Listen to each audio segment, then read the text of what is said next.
Welcome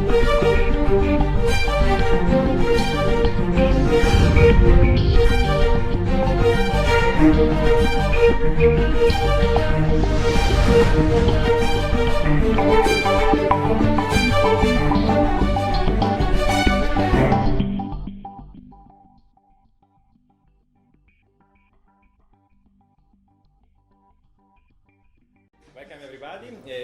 He's Enrico Malaguti. He's a professor at Bologna University, and we have been working together since the beginning of my PhD, or a couple of years later. And I'm very pleased to have him here. And we published a lot together, together. And this is a joint work with him and PhD students. Okay, so thank you, Fabio. Thank you for coming. I will speak in English because the slides are in English and it's easier for me to talk about technical stuff in English, but if you have questions in French, don't worry, I can understand and answer. So this is, as I said, a joint work with Fabio and with Dimitri, who is a student of mine in Bologna. He has a Greek name, but he actually was born and is living in Italy, so he's Italian-Greek. So I will talk about guillotine cutting. So I will start by defining what is guillotine cutting and reviewing the literature. And the task in reviewing the literature is to convince you that, first of all, guillotine cutting is important because of the applications and because of a lot of people that have been studying these problems. And at the same time, this is a very difficult task to impose guillotine restrictions when cutting. And in particular, it is difficult when we want to do it by using linear programming. And so the contribution of our work is actually to define a model for modeling guillotine restrictions through integer programming. And I will take as an example a model for the abstract problem, but actually the model, the ideas we present can be easily extended to model cutting stock or other problems like the strip packing, etc. So the model we propose is of pseudo-polynomial size, which means that it may have a huge number of variables, and so it's not enough to define it, but also we discuss how it is possible to solve it and present some computational experiments to see what is actually the size of the problems we are able to solve. So just for those who are not very in cutting problems are problems where you normally want to obtain a set of items from larger stock pieces.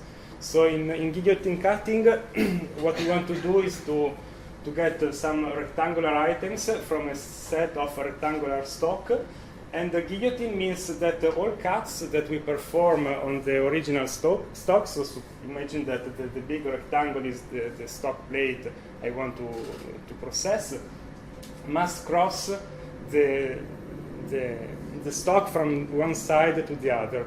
So if you consider the picture on the left, it is not possible to obtain this pattern through guillotine cuts, because all cuts that I depicted are interrupted by an item. While if I consider the picture on the right, this is an example of a guillotine cut, because all cuts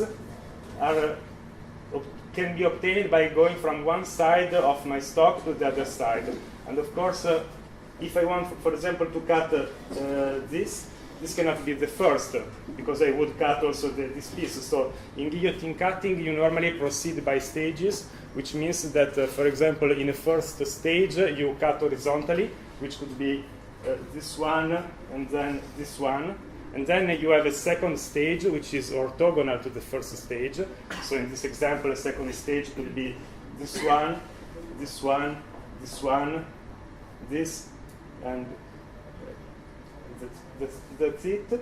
And then in a third stage, for example, I could separate the items which I want to obtain. So suppose the dashed area is for a waste part of my rectangle, a part that I don't need. So I want to obtain this final item. So in a third stage, I can get this item and this and this. And I can separate this last big rectangle, and then in a fifth stage, cut this one and get the final items. So the point is that you don't have to be able to cut from one side to the other, but at some point of the process, this is necessary. And of course, this is important because in many applications, it is not possible to cut like this. So, for example, if you are cutting wood panels or glass panels, normally you cut from one side to the other. So just a little notation. The problem in cutting is that someone called this 8 and this width, and other people call this width and this length. So I like this convention. So in general, I will have big rectangles of size capital L and capital W, and I will have smaller rectangles, which are the items I want to obtain by cutting the stock, having the generic item I as a length Li with Wi, and may be available in more than one copy. So, for example, I have UI copies. So, my talk will be mainly on knapsack problems, but I will introduce very briefly other problems just to understand what we are talking about. So, in the two-dimensional knapsack, also because the notation is there is some confusion in the literature about cutting problems. So someone called this problem knapsack, other people give it a different name. So when I talk about a knapsack, I mean that I have a set of items that I want to obtain. Each item has a profit. And so in the two-dimensional knapsack, I want to maximize the profit associated with the list of rectangular items that I am able to cut from my stock. So I have one big stock, many rectangular items. I want to cut the stock in such a way that the profit of the items I get is the largest. And in general, each item is available in a limited number of copies. So it has a length, a width, a profit, and is available in UI copies. Very close problem is the so-called cut in stock problem, where instead I have still a list of items. Each one is characterized by length and width. There is no profit, and here the task is to obtain all the items. So I don't have to select a subset of them. I have to cut all of them. And I have many identical stock rectangles, so I have to cut all items by minimizing the number of rectangles that I am using. So the knapsack is a maximization problem. Here I am minimizing the cost of my solution. And in general, if I say that the demand associated with each item is 1, what I get is a beam packing, two-dimensional beam packing problem. And finally, the last problem I needed to introduce is the so-called strip packing. So this is related with the beam packing, but here what we have is a strip of length L and infinite width, and we have to pack all the items into the strip by minimizing the length that we are using. So again, we have a list of items to obtain. Each one has a length and width and must be cut in a specified number of copies. So my talk will be about solving these three problems by imposing that all cuts we use are guillotine cuts. And in the literature, guillotine cuts have been studied quite a lot, but with the restriction. The restriction is to consider 2 and 3 stages in the cuts, which means that if you start from the rectangle, original stock, you can perform a first stage cuts in this direction, and what you get are strips.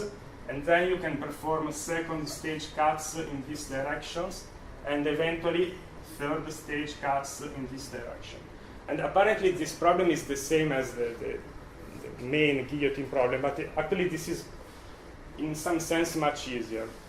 And the reason is that if you restrict the number of stages of your guillotine cuts, it's not that difficult to model the problem by using let's say the traditional formulation by Gilmore and Gomory. So in some sense, if I want to model this problem, the idea is that I can associate a variable with each strip, and so by using exponentially many variables, I can formulate the problem as a set covering or set partitioning problem. And the reason is that once you fix the width of the strip you're obtaining, packing the items within a strip is in some sense an abstract problem, so it can be formulated in a quite efficient way. And so there is a lot of literature when the guillotine cut is restricted to 2 and 3 stages. So there is the original paper by Gilmore and Gomery, this paper by Furini and Ryder, where they basically explore extended the model of Gilmore and Gomery to two-dimensional beam packing in general. There is a very nice paper by Lodi and Monaci where instead they propose a compact formulation. So they propose a formulation where the number of variables is polynomial. And again, they are able in any case to define a variable for each possible width and to have a compact model which can be given to a solver without having problems in generating variables, etc. There are 2 formulations which were recently proposed by Valerio de Carvalho and people working with him. So the first one is with Silvan Alvelos and the second with Macedo and Alves. And these are nice because the number of variables is pseudo-polynomial. So it is polynomial once you fix some dimension in your problem. And what Fabio and I recently did was to extend all these models to the most generic problem, which is the 2-dimensional 2-stage problem with stock of eventually different sizes. And we basically implemented and defined the classical Gilmore and Gomery formulation. We extended this idea to that problem. We extended the model by Valerio de Carvalho, and we computationally compared the 3. And also, yeah, this is a paper we just finished to write. We have a pseudo-polynomial formulation for the knapsack problem, which is basically based on ideas from this paper. But now, suppose that we want to do something more. So we are not happy with restrictions to 2 and 3 stages. And if you, this is literature on guillotine cutting with an unlimited number of stages. And if you have a look, first of all, the problems looks much more difficult because the number of contribution is more limited in the literature. And second, no one is proposing a model.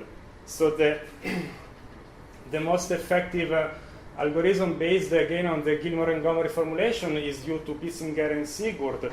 But when they have to model guillotine restrictions, what they say is that modeling guillotine restriction must be solved as a constraint satisfaction problem, which makes possible to formulate a number of additional constraints that may be difficult to formulate as MIPs.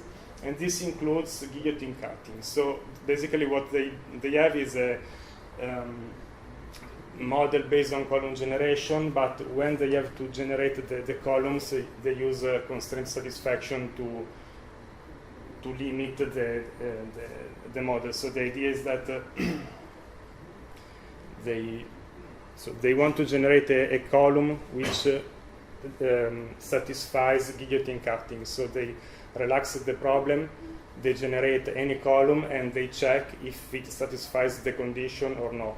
If the column does not satisfy the condition, they add a constraint, eliminate the column, and iterate, which is in some sense brute force. It works, but it's not really modeling the situation. And then there are some contribution, but these are combinatorial algorithms or algorithms based on dynamic programming, which solve not exactly the same problem, but a relaxation of the problem. There is a very nice paper by Cloutiot and co-authors where they consider the graph which is associated to the problem, and they study what are the properties of the graph which must be satisfied to make sure that the corresponding problem can be guillotine cut, but there is no, say, straightforward way to apply these ideas to get a model. And there are other algorithms. The most effective one was recently proposed by Dolatabadi, Lodi, and Monaci, But again, this is a combinatorial algorithm, so they basically consider the problem and iteratively solve it by splitting the rectangle in smaller one, but there is no model behind it. And the only model based on integer programming we know for modeling guillotine restrictions was proposed by Messaoud, Chu, and Epinouz 5 years ago. This appeared on IJOR and is based on the PhD thesis by Messaoud. And the idea is based on the use of variables which denote what is the position of each item within the stock rectangle. So if you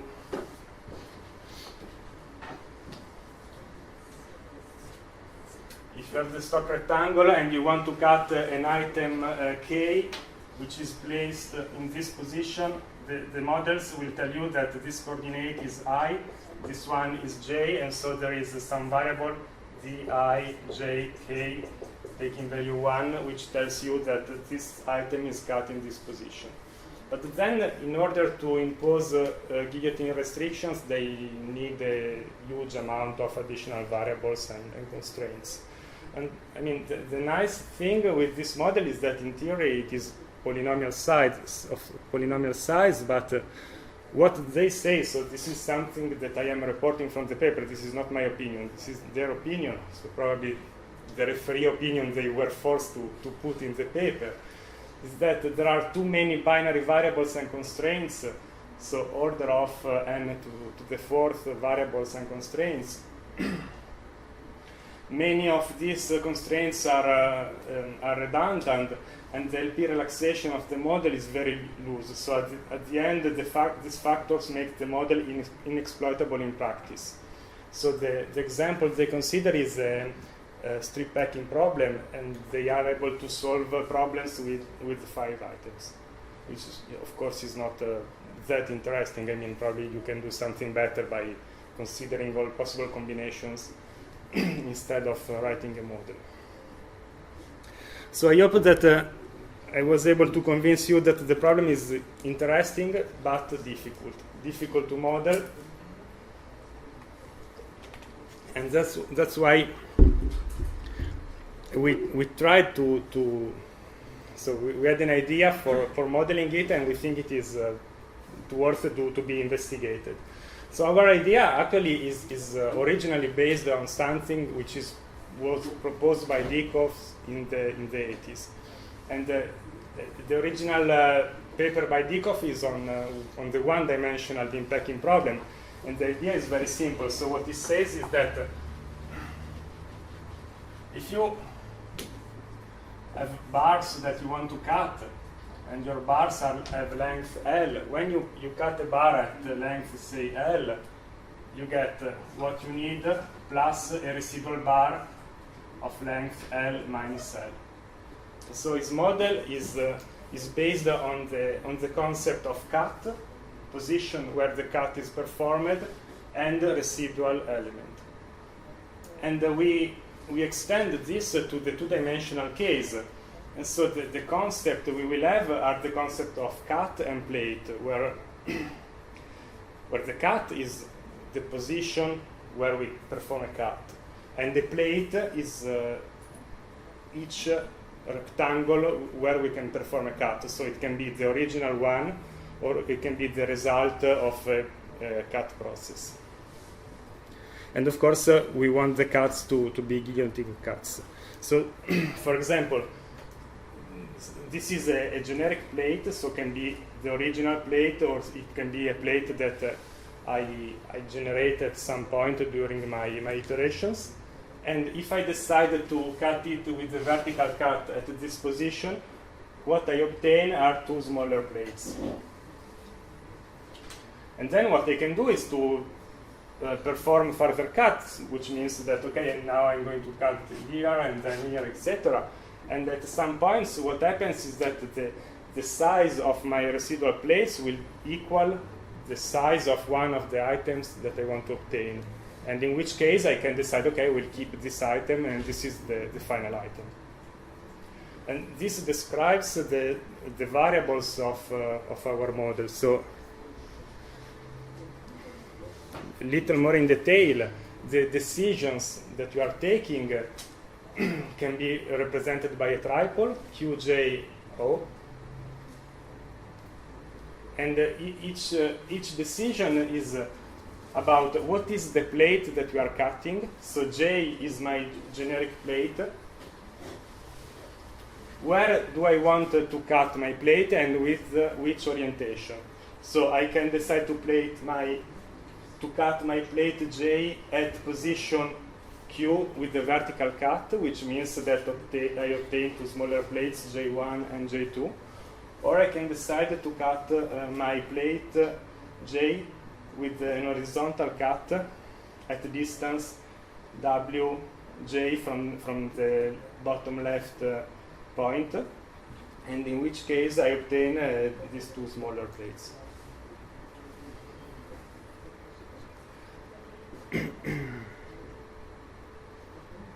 Okay, so the variables of our model basically are these decisions. So we will have one integer variable for each plate, for each orientation, and for each positions. But I need a little more notation. So let be capital J the set of all possible plates. So in our problems, we consider all possible cut positions, and we get a list of all possible plates that we may be using in the algorithm. And I will denote the original stock rectangle, so the big one I start from by index 0. And in general, each plate has a dimension which is included in the set 1W times 1L. So if the stock rectangle is L times W, any intermediate size is possible, any integer intermediate size, because of course this is an integer problem, is possible. And among all possible plates, I have a subset which is capital J, which is the subset of plates whose dimension equals the one of the items. So this is a complicated way of saying among all possible plates, some are more interesting because are the final items that I want to get. But of course I can decide to keep them or to perform new cuts on the plate.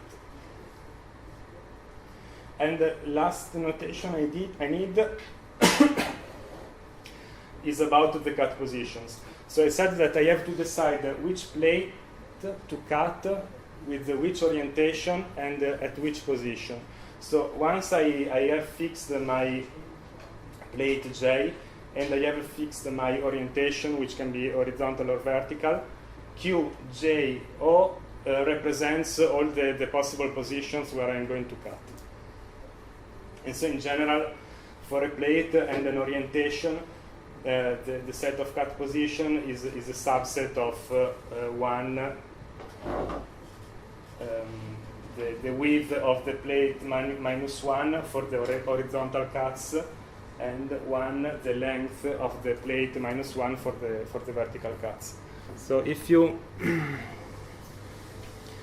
think it is complicated enough, finally we have the variables. But I mean, in some sense, I have already said what the variables are used for. So we have integer variables x, q, j, o, which denote the number of times that we cut plate j at position q with orientation o. And we have y variables which are associated only with the possible final plates, final items. And these are simply the number of times that we decide to have a plate in our solution.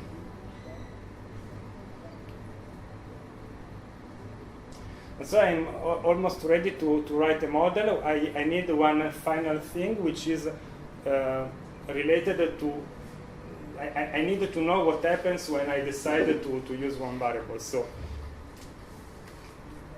the point is, suppose I cut a plate J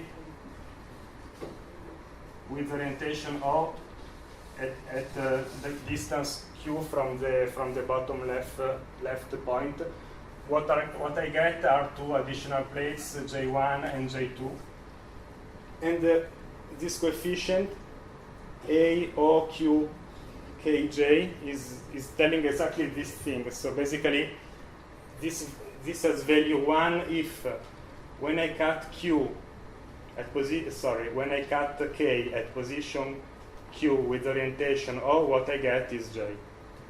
So it will be more clear with an example. And so if I consider the knapsack problem, this is a possible model for the knapsack problem. So the objective function is easy because, as I said, the y are the variables saying how many copies of my item j are in the solution. So if I get y copies, I have the corresponding profit. They are integer because I may have more than one copy of each item, and this constraint is saying that I cannot get more copies than the number of available copies. And then I need a constraint which basically say that if I cut a plate, I must have the plate to be cut. So these are in some sense balanced constraints. They are written for each plate except the first one. And what they say is that so if I fix plate J, on the left I have the number of copies of plate J that I obtain from previous cuts, because I am summing over all possible cases such that the coefficient here is 1, which means that this sum tells me how many copies of plate J I have. Excuse me, what is A already? A is a coefficient which takes value 1 if in your for a minute Q and O. This is 1 if by cutting K you get J at some position and with some orientation.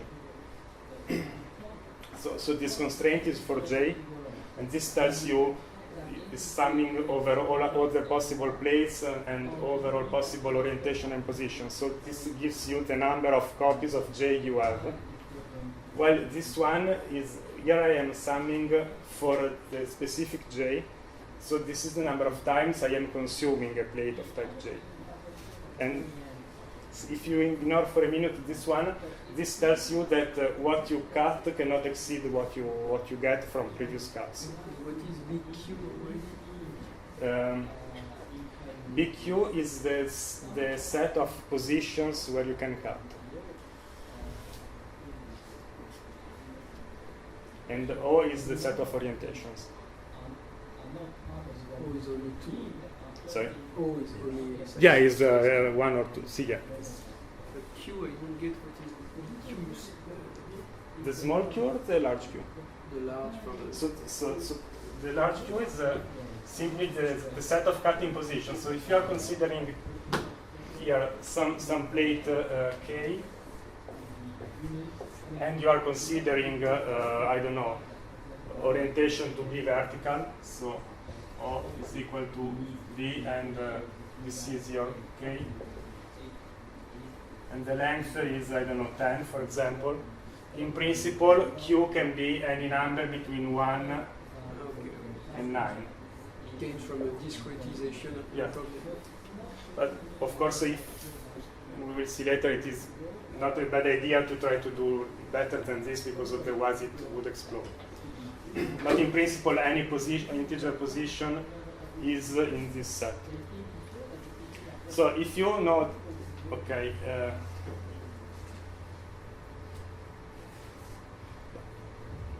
but I am interested in knowing from K when do I get a plate J, which is suppose this one. So not any cut on K that gives you J, but only, for example, if you cut here, you get this one, and I don't know, if you cut on the symmetric one, you get this one. So this is a balance constraint. What you have must be larger than the number of plates you consume. But how can you have a good bound for this size of k? For example, here you say if it's 10, you can cut pieces of 1.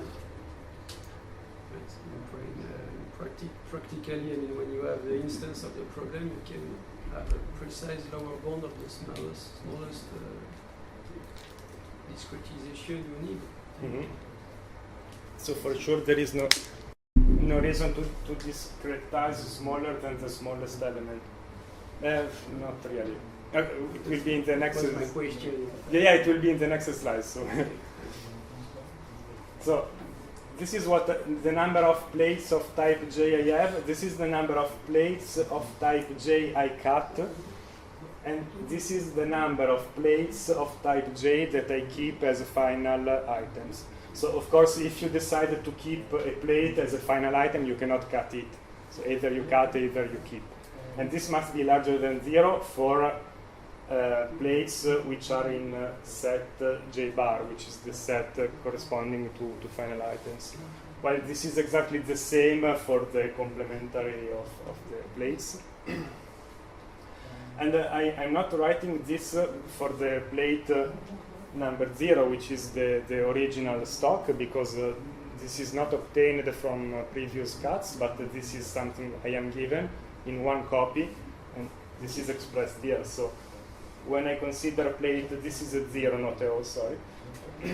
When I consider plate 0, either I can cut it, or I keep it as a final item, and the sum must be 1, because I have one plate, so I can cut it once.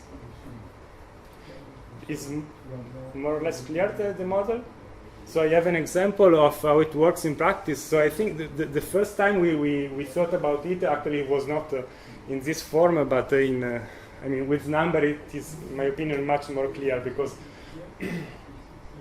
if I consider the top part, which is the interesting one, I have one constraint for each plate, and these are the balance constraint in a sense.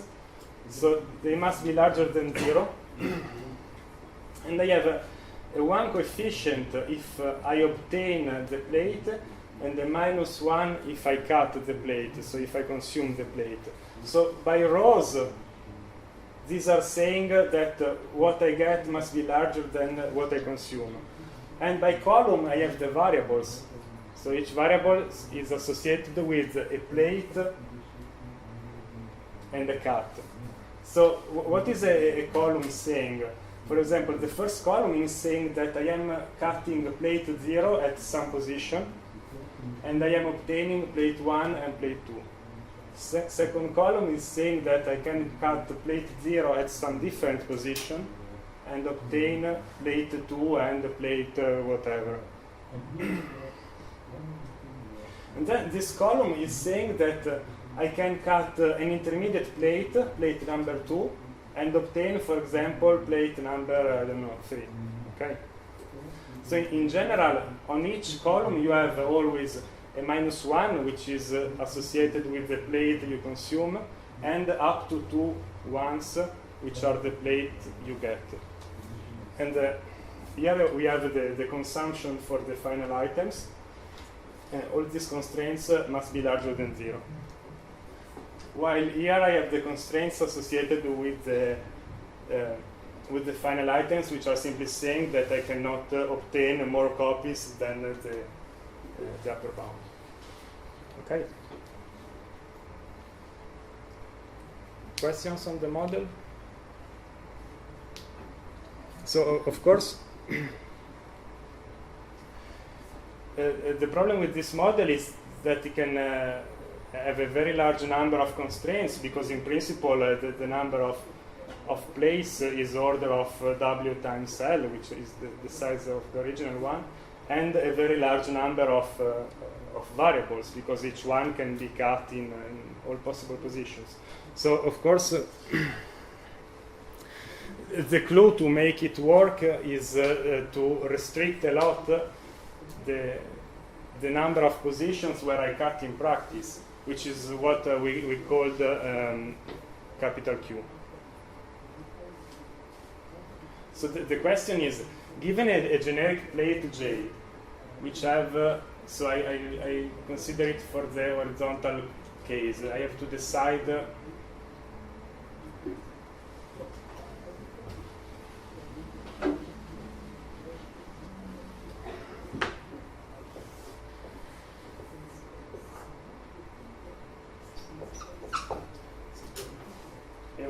in which positions from 1 to Wj minus 1 I want to cut this plate. What are the positions which are really important? So, of course, any position which corresponds to the width of some item is important. So if I have an item of size 2, which could fit here, for example, I have to consider the corresponding position as a cut position. And we call this as a restricted cut position set. But unfortunately, this is not enough, because I have also to consider possible combinations of the size of the items. So in general, if I have an item of size 2 and an item of size 3, I have to consider as possible cut position 2, 3, but also 5, for example. And in general, I have also to count how many copies of this I have, and all these positions must be considered in the set of cut positions. And they have a name in the literature. They are called discretization points. So all possible combinations of the size of the items. And there are many, but you can compute them in an efficient way by using dynamic programming. And so the main question is, as you can imagine, these numbers are quite limited, because if I have 100 items, I have 100 positions in one direction and 100 in the other one. Well, this number can be very large. So do I miss something if I only consider this subset of cut position instead of the complete one? So what happens if I restrict my cutting position to the set of positions which correspond to the dimension of some item? And unfortunately, so the answer is that if your problem has at most 5 items, you are not missing anything. And it's not a big result. If you draw the possible cases, you see it more or less immediately. So in some sense, you can always fit your items into the plate in such a way that you don't have to consider combinations if the number of items is smaller than 5. But of course 5 is not that big, because you can have many more than 5 items which can fit in a single plate. And in this case, as soon as you have 6 items, there is an example where if you restrict the cut positions to the dimension of the items, you miss the optimal solution. So said in another way, if I consider my model and I define only, for example, that vertically I can cut at 30 or at 34 or at 8 or at 31 or at 63, and in the other side, if I only define as cut position 50, 43, 8 and 1, my model will not find the optimal solution for this example. And the reason is that in order to obtain all these 6 items with the guillotine cut, I need to cut here, which is actually a combination of say 30 to 34. Okay. How much time do I have? 10 minutes? 5 minutes?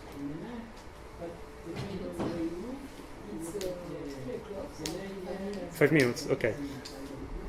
So,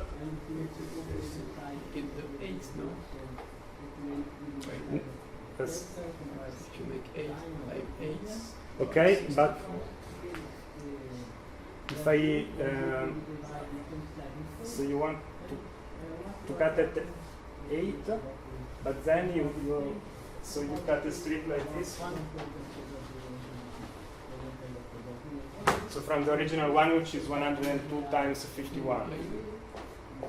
You don't allow multiples of 8 in the discrete set. No, suppose that I have only one copy of this one, so I don't allow a multiple of 8. So if I cut at 8, like this, I can get this one, this, and the small one here, but I'm not able to have anymore the too big. I mean, it was quite complicated to find this example, because you think an example and then you try to solve the model and he rearranges the pieces and finds the solution, but this one actually there is no way to, or if you find a way, tell me later, because it would destroy all my presentation and it would be very sad. I'm pretty sure there is no way to. Okay. Okay, so this is the model. I have a lot of slides explaining how we solve it. I will skip all of them and just see a couple of computational results. So the point is, we have an exponential number of variables, so we need to do column generation to solve the corresponding model.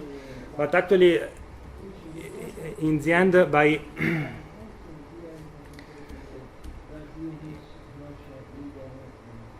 okay. In the end, we designed a column generation algorithm which gives us a final model. So these are some instances, some very well-known instances from the literature. So we have the GCAT problems from our libraries, other problems which are basically the common test bed for this kind of applications. And if I generate all the variables of my knapsack problem, you see that, for example, for the GCAT problem 12, I have more than 35 millions of variables, which is, of course, a huge number. It is not difficult to generate all of them, because we have a recursive procedure which really tries to do all the possible cuts, but in the end, there is no way to put all these variables within a solver and solve the corresponding model. And then we can do something by removing symmetric position and by removing all combinations for small plates where there is no need to consider combination of positions. And the number of variables that we get is represented by the red bar. So blue are the variables of the original model. Red are the variables for the reduced one, and you see it works quite well for many of them. So we get half of the variables, but there are still quite a lot. And then, okay, if we consider the restricted model, so the model where we do not allow for combinations of the cut position, in principle we are possibly losing the optimal solution, but the size of the model is the one in green. So it's orders of magnitude smaller. So the first question we try to answer is, okay, suppose we solve this model and not the one. Are we really losing the optimal solution? And so we consider 59 problems. We try to solve the complete model after we do the best we can do by removing symmetry, blah, blah, blah. And we could always only solve 38 problems. And this contains the optimal solution for sure. And then we consider the restricted cut position set, which of course may be a suboptimal set. And in this case, we can solve 53 problems out of 59, so we can solve many more problems. And this one.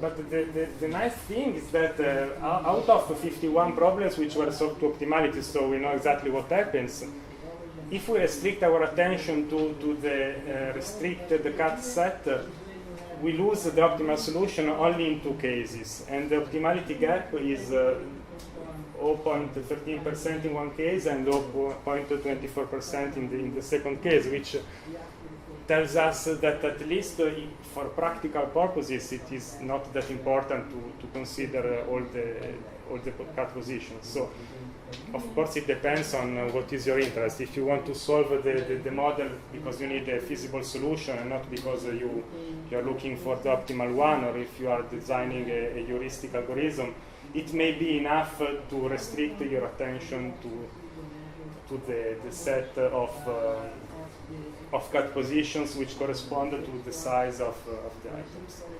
And of course we, just to conclude, okay, we'll conclude with this slide.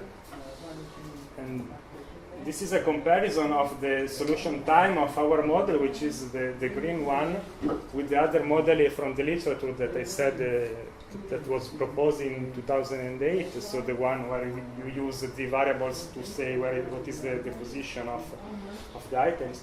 And the instances are not exactly the same because it was not possible to get the original ones, but were generated according to the description given by the authors. And for 8 classes of instances, this is the solution time. These are problems with the 5 items. So the model by Messaoud and co-authors takes on average 5,000 seconds, while the computing time of our model is a few seconds. So we think that this shows that the problem is difficult, and our idea is working and not that bad at least. And that's it.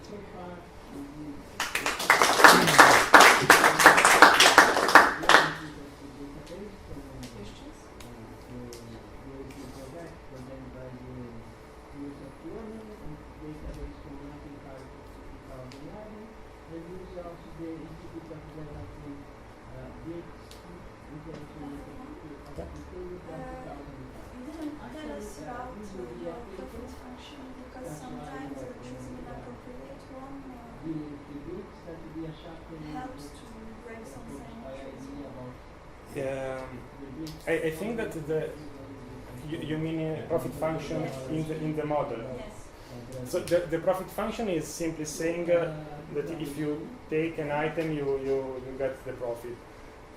I think that a lot of symmetry here comes from the fact that you can obtain different items via different sequence of cuts.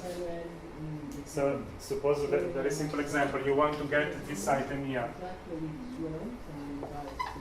You can cut like this and then this one, but you can also cut like this and then this one. But the problem, these are different in some sense, but the problem is that you can also say that you are going to cut like this, and then you cut this one like this, and then you cut again like this, again until you get the final item. And if all these variables are in the model, all of these are equivalent solutions, which of course will give troubles to the process. You cannot imagine some kind of trick. So we have implemented some ideas to remove say path in the cut process which are equivalent and not necessary. So, and actually it works. So it works in reducing the number of variables, but it also works in reducing the symmetry. But this is something we are still thinking about because it's the key to make it work.